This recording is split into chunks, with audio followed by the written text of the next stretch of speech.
Welcome to another podcast of the current situation at Manchester United. This video is going to be based on the Arsenal versus Manchester United preview. Also, I'm going to be getting into some housekeeping notes in relation to Manchester United. So the first piece of news, as most of you Manchester United fans know by now, if you have good access to the internet, you would know that Eric Ten Hag has been announced as Manchester United's new manager. So you can cut the speculations, there is no rumors, there is no hearsay behind a coconut tree. But let it be known that Manchester United has appointed Eric Ten Hag as the new manager to lead Manchester United forward. Now, my thoughts on this managerial appointment, is we shouldn't get carried away. You Manchester United fans should know that you shouldn't be carried away because of an appointed manager at our club. We have been through the roller coaster rides a few times to know that when a Manchester United manager is announced, if he has a good amount of pedigree, his credibility is high, he has a good CV, he has won trophies, but it's like when they come to Manchester United, they ain't go call no names, but you guys know the managers. It's not that much after Sir Alex Ferguson retired. They had their good moments, but they were not able in the long haul to have an implemented system. Manchester United was very consistently inconsistent. So with this appointed manager at Manchester United, who is he's a young manager, isn't he? He's not at the what do you call it now? He's not at the he's developing. He's a young manager. He has done fantastic works at Ajax. He has won them couple trophies. Won them the league title. So he has a good CV on him. But this is a bigger fish to fry now, is me, and I'm pretty sure he's gonna be cooking for Manchester United as the new manager. So yeah, man, don't be over the moves because a hot prospect in Europe has been appointed at Manchester United. Hey, we have had a, we have even players that were good at their previous club. When they came to Manchester United, they became a fool. You see me, and that could, again, some person may say that's due to the manager, but still, bro, there are players that came to Manchester United and they were not the players of old. Managers has come to Manchester United and they were not the managers of old. Now, given that some of them have passed it, I'll give you that. But still, they were not able to bring their managerial point across to the players. You see me? They were given a fat budget to work with. Let's not deny that now. Were they getting the players that they need? That's another discussion. But at the end of the day, right now we have Eric Ten Hag as no, he's not going to manage Manchester United now, but he's going to start managing Manchester United in the summer. So Ralph Ragnick is on death row. He's been on death row since not Solid Ferguson retired, but he's been on death row since since the sacking of Ole Gunnar Solskjaer after the brief appointment of Michael Carrick as interim manager. So yeah, his execution date is coming up. Isn't he? Give it a few weeks, like a good 3 weeks when the season go finish. The next month in May. Yeah, give it at least 3 more weeks until his execution date. Then Ralph Ragnick is doomed at Manchester United. He's not going to be no caretaker, no undertaker, no nothing. He's going to be removed from Manchester United forever. So yes, the appointment of Eric Ten Hag is very promising. Again, I'm not going to get on my high horse about his appointment because again, Manchester United fans have been again, I've said this before, we have gone through the emotions, you see me, from high to medium to low.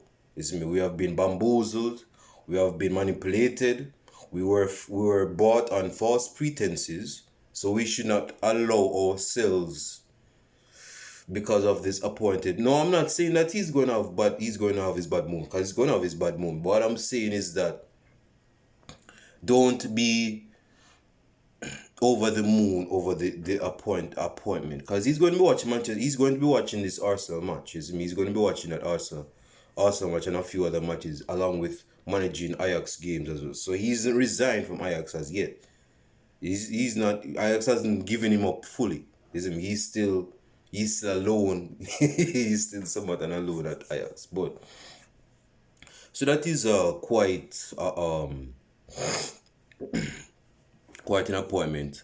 Now, in a few other housekeeping notes, another thing is that I'm going to be touching brief on the rivalry of Manchester United versus Arsenal before I get into the preview. So stick out for that one. Let me see if there's other.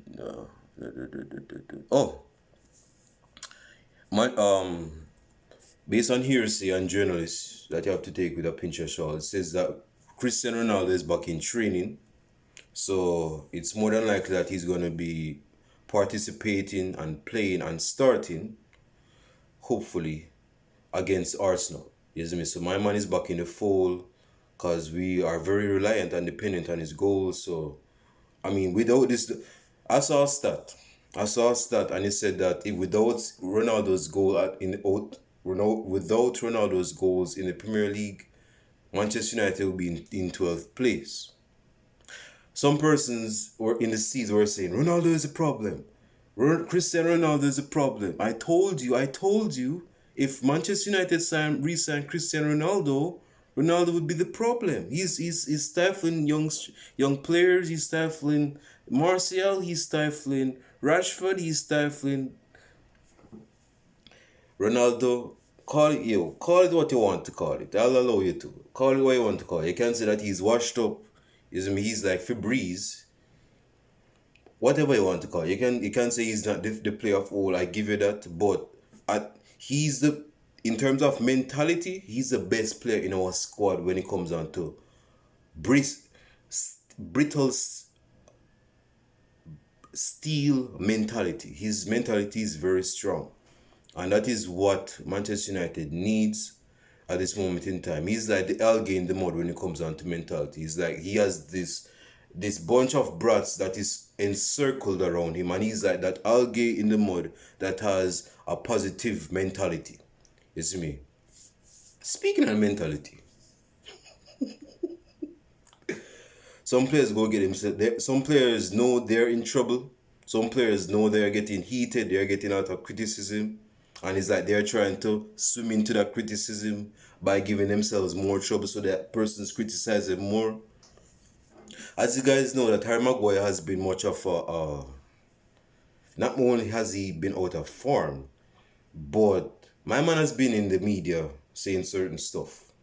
I think he was interviewed, which I didn't watch because I didn't really care for it. But I saw the words, he was like saying, well, I'm paraphrasing, you know me. Well, if I was playing that bad, I wouldn't be starting for Manchester United. So I must be doing something that's right at the end of the day. So I don't know why this criticism is laid on my shoulder.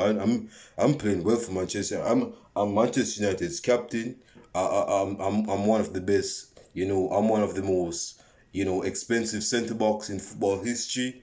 I played at England for one World Cup. I'm going to Qatar to play 2 World Cups for England.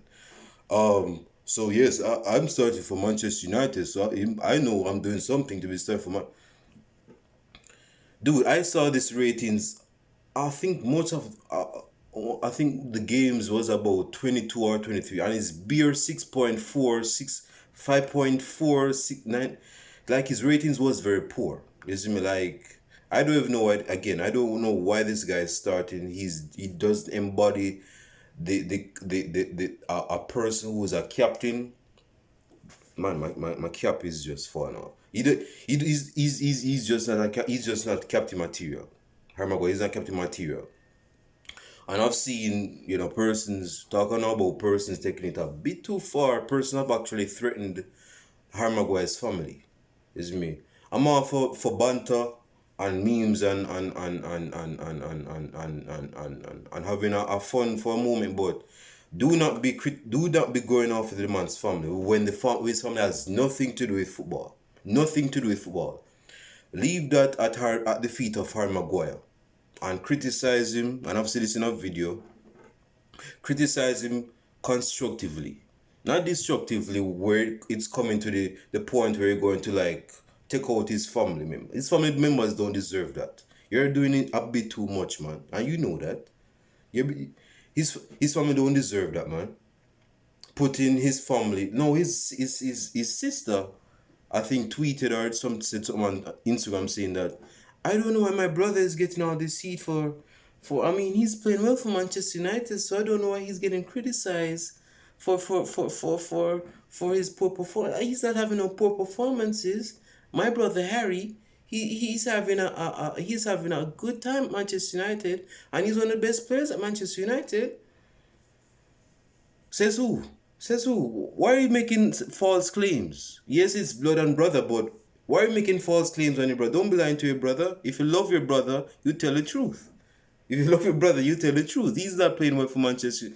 He's one of the worst players this season. So I don't know why you're saying why your brother is the best player. I mean, if your definition of being if your definition of your brother playing well this season is getting 6.4 rating or 5.2 rating and 2.2 rating and all that, then be my guest. You have my blessing on that. But if you're saying that my man has been playing well, which he hasn't been playing well, let's just get that straight, then you need to check it out. You need to stop being biased, and you need to stop it. I don't want this video to be long. So yeah, so again, don't be lying to your brother. Don't be doing that. Okay, let us examine the rivalry, the history of Arsenal versus Manchester United. Of course, I ain't go back into the rock years because I wasn't in those rock. I wasn't born then. My parents wasn't born then, and there's a good chance my parents weren't born then.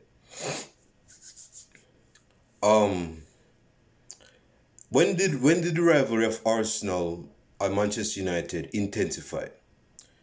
No, I'm not a historian, but I would say in the late 90s, and everybody loves the 90s, like 90s music. Some person may say that the women in the 90s were more beautiful, had more natural skin, they were more endowed and everything.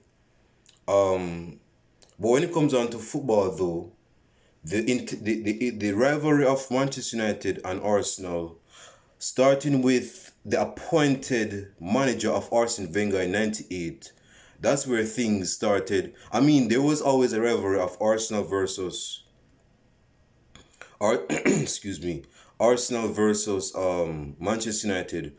But when Wenger came into the fold of Arsenal, being appointed as the manager for Arsenal, the rivalry of Sir Alex Ferguson and Arsene Wenger took its toll. Like all rivalries that we used to have with Leeds United, Liverpool, it was still up to par. But this was not just a rival. This was a rival match. This was a rival fixture, I should say. Rival match, but rival fixture. This was a rivalry fixture that was based on which of the sides will win the Premier League. Because you have to understand that Liverpool wasn't winning the league title then, even in the Championship, before the emergence of the Premier League as we know it today. Arsenal and Manchester United were the big dogs in winning the Premier League.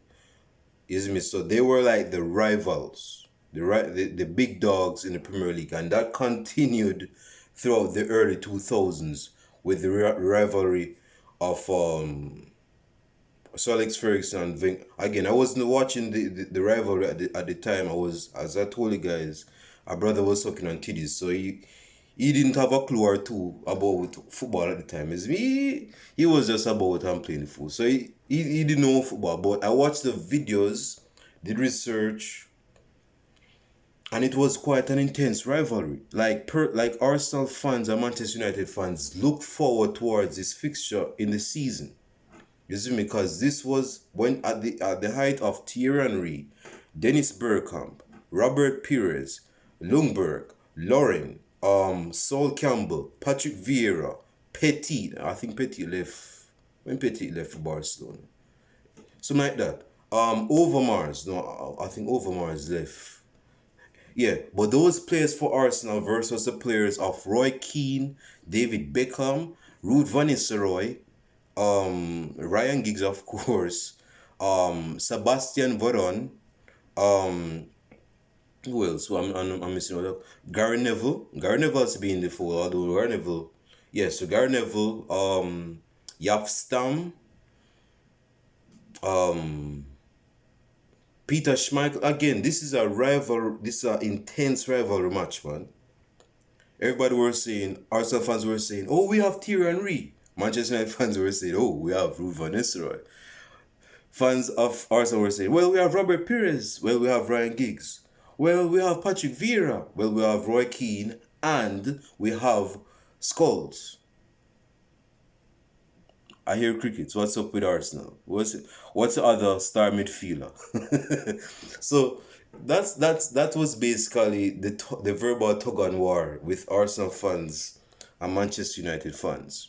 Now, where things again, I want to fast forward this. Where things start to go awry, where the declension of the rivalry of Arsenal versus Manchester United came about. I would say about I'm talking about when the rivalry wasn't as sweet as it was before. When Arsenal started to lose its touch. Because Arsenal got out of touch, although I'm no Arsenal fan. But Arsenal got out of line starting with 2006. When Thierry Henry wasn't the Thierry Henry before. But they had good players. Van Persie was emerging. They had Adebayor. Fabregas was coming through. They had Theo Walcott. Is me. They have Brzezinski. They had Leb. They had decent players, but the rivalry of Arsenal versus Manchester United, I would say it started to die off. Especially from the perspective of Arsenal.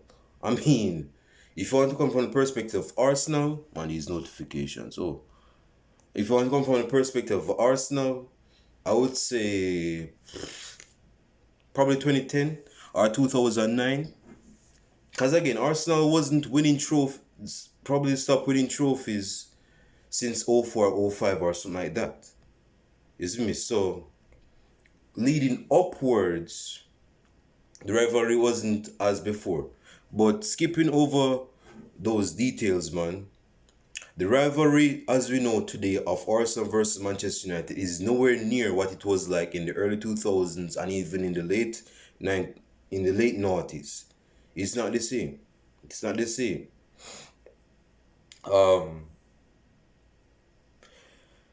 What is the common factor between Arsenal and Manchester United? What is the common factor? Or what I would say, what is the common denominator? I don't know mathematics, I hate maths, but what is the common denominator of these two sides, Arsenal and Manchester United? Think about it for a couple of seconds. What's the common denominator with these two sides? Think about it for a bit. You have it? Let me tell you. These two sides are struggling. They have not been capable of a successful rebuild. They have lost two of their most successful managers in the 2010 era. One, from the perspective of Manchester United, we lost Sir Alex Ferguson, not to death, God forbid, but we lost him in football due to retirement in 2013. From Arsenal's perspective, now some Arsenal fans have been saying that not Sir Arsene Wenger, I mean, my mind is against no sir, because he didn't win no treble. Although he got a goal in Premier League, although that's not much to survive, although that's not much to suffice for getting United. But Arsene Wenger, some fans of Arsenal were saying Arsene Wenger has long gone his overstay. Like he should have left Arsenal long ago. Some fans said he should have left in 2008. Some fans have said that he should have left in 2010. Some fans said that he should have left after 2014 or something like thereabout.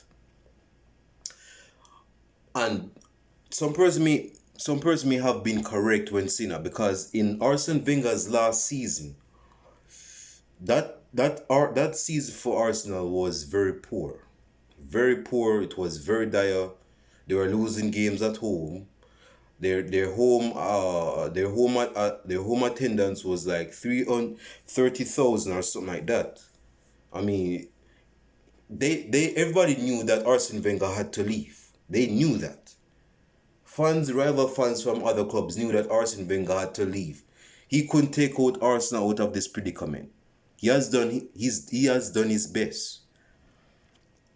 So anyway, without making this a sad eulogy from both sides, man. This is the thing. The rivalry of Arsenal versus Manchester United is not as sweet, but it's still a big brand name. Arsenal versus Manchester United. Again, they're still quote unquote rebuilding. I'm pretty sure. Well, Manchester United has to rebuild because of a new manager. We definitely have to rebuild. A good amount of players are leaving after this season, and that's more of just for a reason to replace them in the coming season. I don't know about over defense of Arsenal in the troops of Arsenal, but I'm pretty sure that they want to improve their squad with the leadership of Arteta if they keep him that long. But two sides are basically the same. They're struggling. They're looking to gain top four position.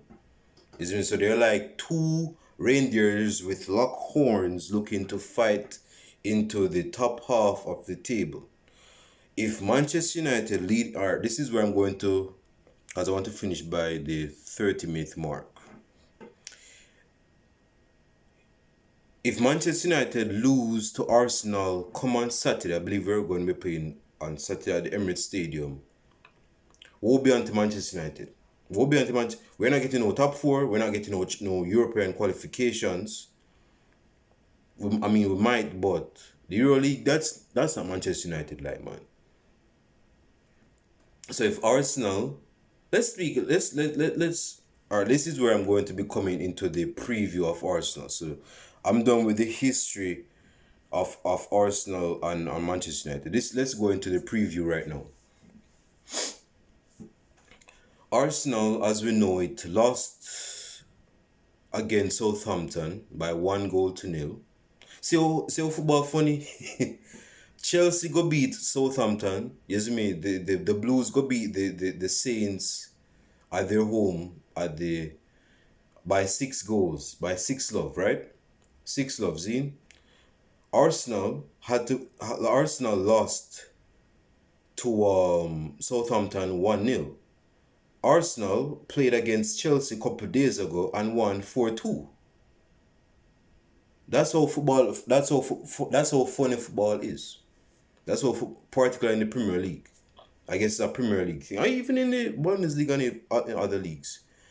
So, coming off the fact that they lost 2 games and then they won against Chelsea, it was a decent display. Manchester United shouldn't slack off this fixture. Again, we have history behind it, so we shouldn't slack this fixture off by any stretch.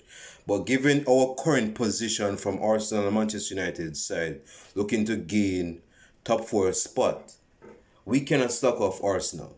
We cannot slack off Arsenal because Arsenal is going to go for it, and Manchester United needs to go for it. You have the better players. Not saying that when you have the better players mean that you're going to be the better side that plays the better football. But we have a decent advantage. We may not have the home advantage because we're going to be playing under the highlights of the Emirates Stadium. But we still have the players that can actually unlock the keys and give us goals.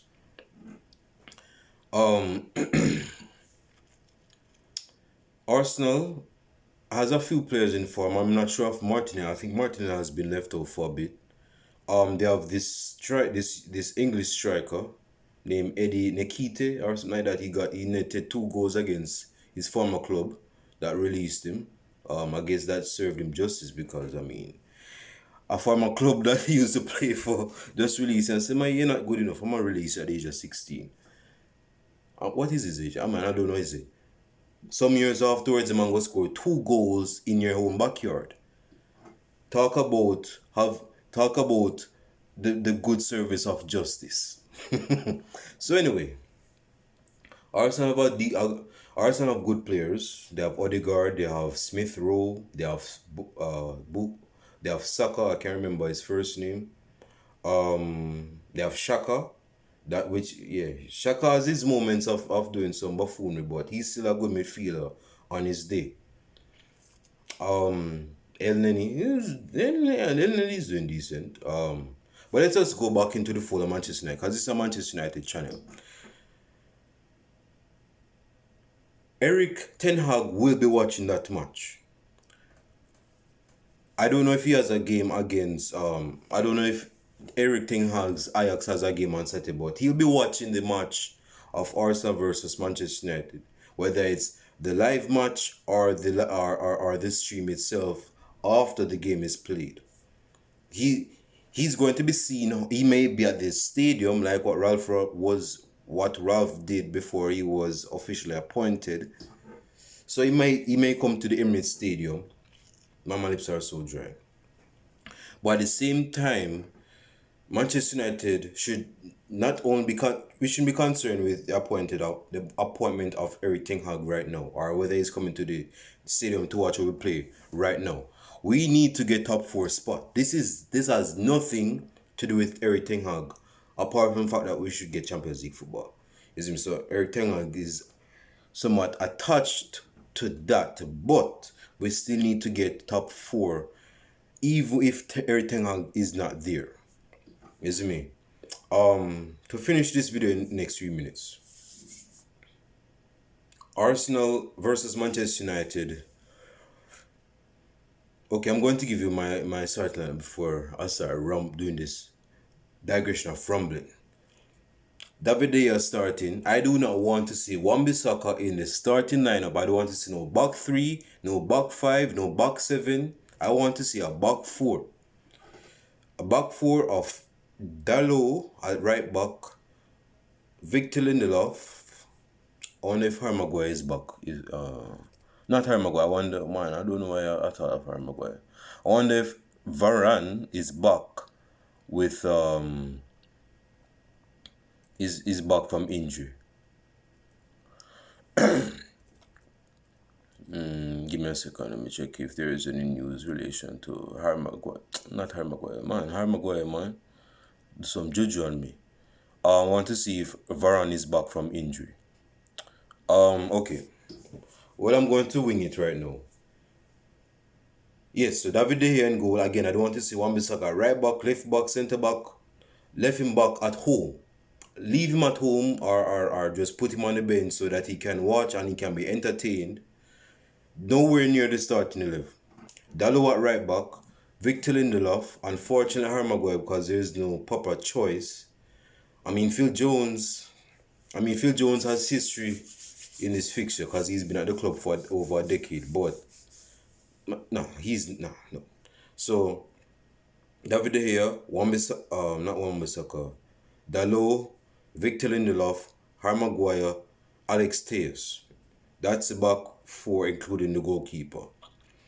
In midfield, no, the midfield is always going to have the say-so on how the game unfolds itself. If you come second best in the midfield, you go lose the game, period. At the defensive, as a defensive whole, the screening, the number 6 has to be Nemanja Matic. We need the experience of Matic. Alongside with him, I believe Fred is back from injury, isn't he? Either Fred as a double pivot. I'm going with Fred.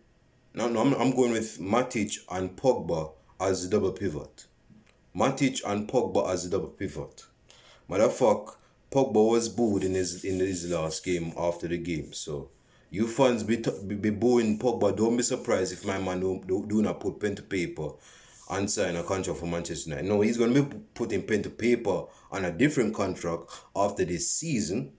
This is me, and you guys are pushing him out. Oh, this is the 30th minute. But yeah, so yeah, man. Enjoy. Give Pogba his flowers right now before he leaves. Give Pogba his flowers right now. So I'm starting Matic with Pogba in the double pivot. As the number 10, unfortunately, I sense that Bruno Fernandes will be playing as the number 10, although he's not in the best of form. That's something, yeah, so most of us are informed about that. Most of us know that Bruno Fernandes is not in the best of form. As the right mid, I was about to say Mason Greenwood.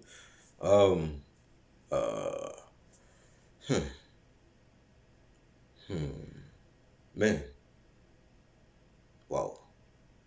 No Daniel James, no Mason Greenwood, Diallo. Wow. I'm hesitant to start Marcus Rashford. I mean, Rashford has a decent history with Arsenal. But on the left hand side is definitely Sancho, but I just wanted to start from the right wing to the left wing to the striker. So of course on the left hand side is Jadon Sancho. No questions about that. On the right side,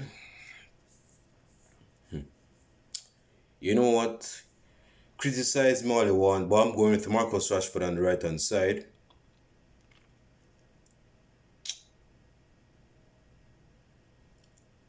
Yeah, Marcus Rashford on the right hand side, and up top, of course, is our beloved number 7, Cristiano Ronaldo. So running it back, David De Gea, Dalot, Victor Lindelof, Harry Maguire, Alex Telles in midfield is Matic and Pogba in the double pivot, Bruno Fernandes as the number 10 behind the number 9, Sancho on the left, Rashford on the right, CR7 through the middle up top. Leave your starting 11s down below in the comment section along with your score prediction.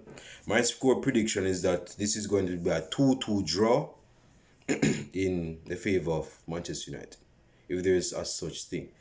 Yeah, 2-2 draw on both sides. 2 goals from Arsenal, 2 goals from Manchester United. I'm not going to be saying who's going to be scoring first, but that's my score. Leave your score predictions down below, and I'll show you guys in the next video podcast. Peace.